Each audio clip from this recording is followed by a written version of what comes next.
Avec les disparitions récentes de Ringo Lam et de Benny Chan, on a perdu deux des plus gros faiseurs hongkongais, que ce soit en matière de polar ou de gros films d'action. D'ailleurs, on attend toujours le dernier Benny Chan, Ragging Fire.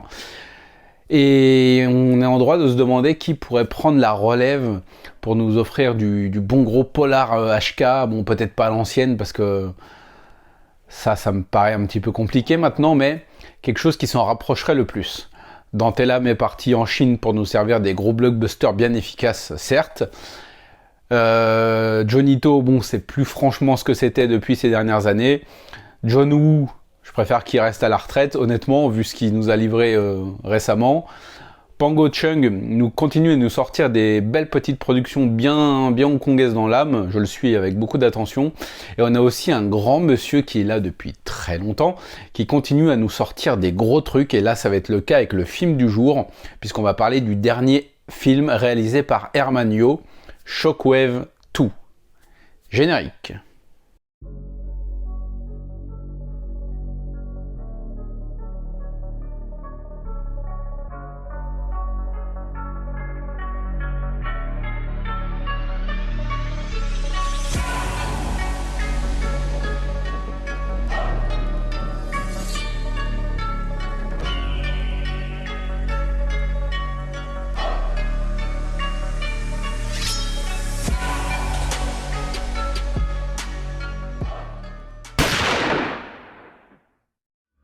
我知道我哋以前係朋友，話俾我聽我係邊個？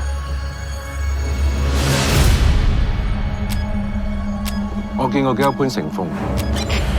Ready？ 你想知道邊一個？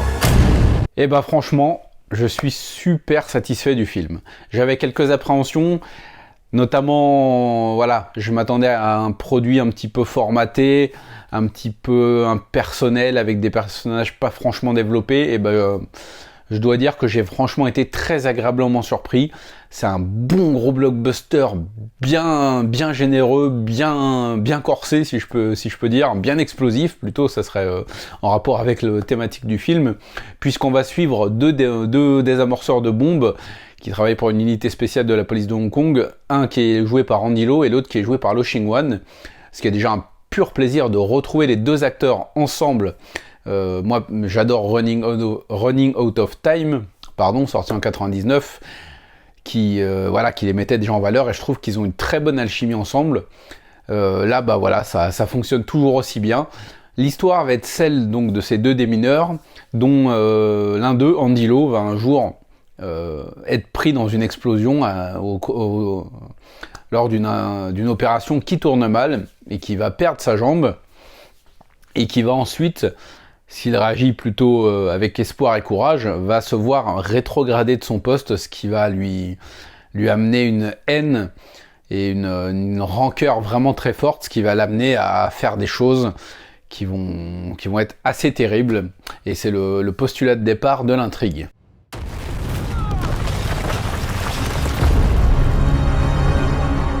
喺你炸斷腳之後，我知你一直都想做翻警察。佢牽涉中死咗18個人嘅爆炸案，而家係通緝犯身上有槍。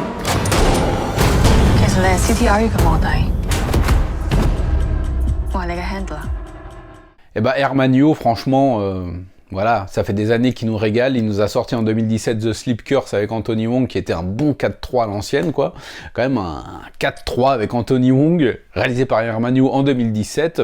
Il nous a aussi sorti plusieurs polars assez efficaces. Le film pour les 20 ans de la saga Troublesome Night, dont j'ai déjà parlé. Et là, il nous ressort un bon gros polar HK. Alors attention, ça, c'est assez moderne, on va dire, mais il y a quand même quelques saveurs old school que j'ai vraiment beaucoup apprécié dans le film, c'est-à-dire cette espèce d'esprit un peu Heroic Blue Shield, cette amitié entre Andy Lau et Lo Xingwan, et ensuite, vu les événements qui se déroulent, cette espèce de, pas de rivalité, mais de conflit et de trac qui va s'installer entre les deux hommes. Le scénario est plein de surprises, peut-être un peu trop. Moi, il y a 2-3 trucs que personnellement j'aurais pas inclus.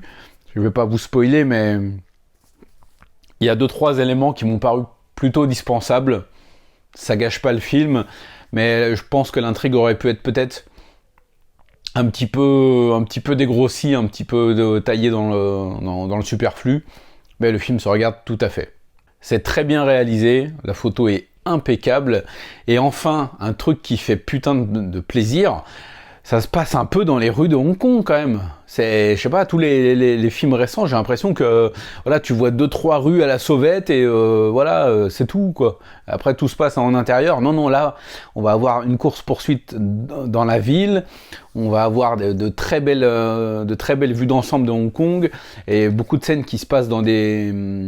Il y a une course-poursuite à un moment donné, comme j'ai dit, dans la ville, qui va passer par un marché, qui va passer dans des petites rues.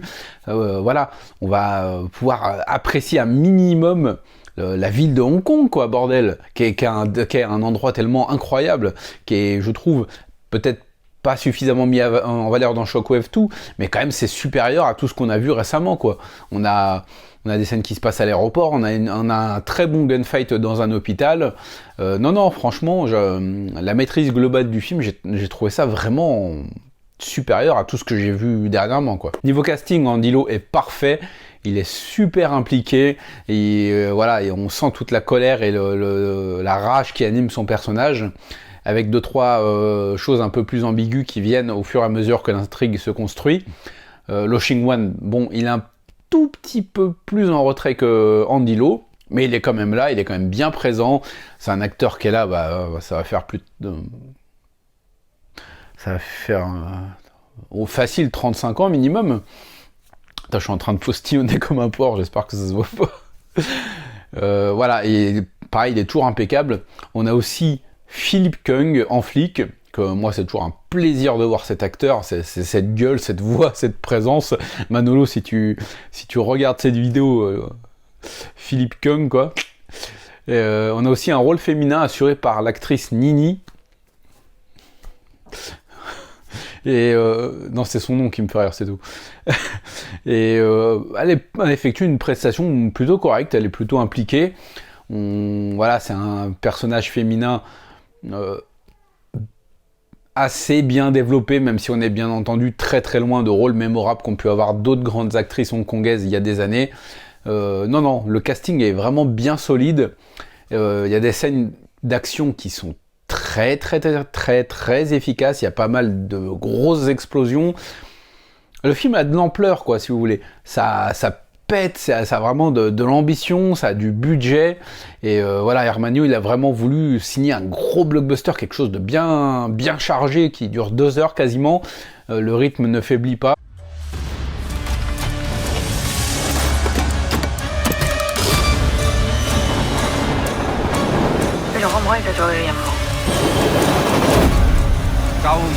唔係用自己條命去搏嘅，但係我哋做拆彈嘅邊次唔係揾命搏㗎？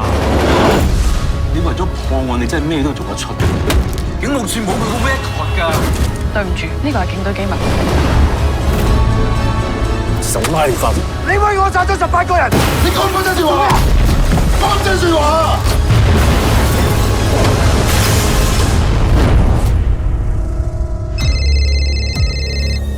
我會繼續你俾我嘅任務。On a peut-être quelques scènes un petit peu expédiées, surtout au début, notamment je pense à l'explosion qui va coûter la jambe à Andy Lau. On voit Andy Lau dans les décombres, complètement soufflé par l'explosion, avec sa jambe déchirée, la chair qui a giclé et l'os apparent. Et je vous mens pas, hein, 15 secondes après, on le voit dans son lit d'hôpital avec Lo Ching-wan et Nini en train de ça va, oh bah oui j'ai perdu une jambe, mais oh ça va, vous en faites pas, je fais 2-3 blagues. Bon, après le personnage se développe bien plus au cours du film, mais je sais pas, même si tu prends la chose avec beaucoup de positivité, bah tu t'as quand même perdu une jambe, frère. Je sais pas, une petite scène ou deux pour marquer le coup, enfin je sais pas. On a aussi un training montage d'Andy Lau et putain, le mec il va sur ses 60 piges et le corps qu'il a, c'est un truc de ouf quoi. Moi j'en ai 35 et regardez-moi cette sac poubelle plein de viande là, c'est chaud bordel. Il y a aussi la fin que je trouve un enfin que je trouve même beaucoup expédié, là ça va un peu trop vite à mon goût, mais franchement dans l'ensemble j'ai vraiment passé un bon moment. Ça m'a vraiment fait plaisir de voir un bon film bien hongkongais, bien solide, avec un très bon casting, de très bonnes scènes. Comme je l'ai dit, il y a un bon gunfight dans un hôpital, il y a aussi un gunfight dans le MTR. Ça fait plaisir, quoi. Voilà, c'est bien rythmé, c'est bien mis en scène. Non, c'est franchement, je saurais pas dire si je l'ai préféré à Shockwave 1, qui était un poil différent, mais celui-là vraiment c'est une très très grosse sortie hongkongaise qu'il faut absolument pas louper. Si vous êtes fan du cinéma hongkongais, fan de ses acteurs, fan de Hermanio, bah voilà, il nous a encore signé vraiment un très bon film. J'ai vraiment passé un très bon moment et je vous le conseille vraiment. Et j'attends vos retours dans les commentaires. Si vous l'avez déjà vu, n'hésitez pas à me dire ce que vous avez pensé du film. Si je vous l'ai fait découvrir à travers le biais de cette critique, non, je pense que voilà, c'était un gros film bien attendu. Mais une fois que vous l'aurez vu, revenez me dire ce que vous en avez pensé dans les commentaires, qu'on puisse en discuter. Sur ce, les amis, je vais vous laisser. Voilà, ça y est, j'ai enfin emménagé dans mon nouvel appartement. Je me décale un peu pour que vous voyez un petit peu. Voilà, c'est pas très bien rangé pour l'instant, mais voilà, c'est dégagé un minimum. Donc voilà, je vais enfin pouvoir refaire des vidéos régulièrement, correctement, pas bâclé avec mon mur blanc en fond là. Donc voilà, on se retrouve très prochainement pour parler de cinéma asiatique, parce que vous savez que ça déchire. Ciao!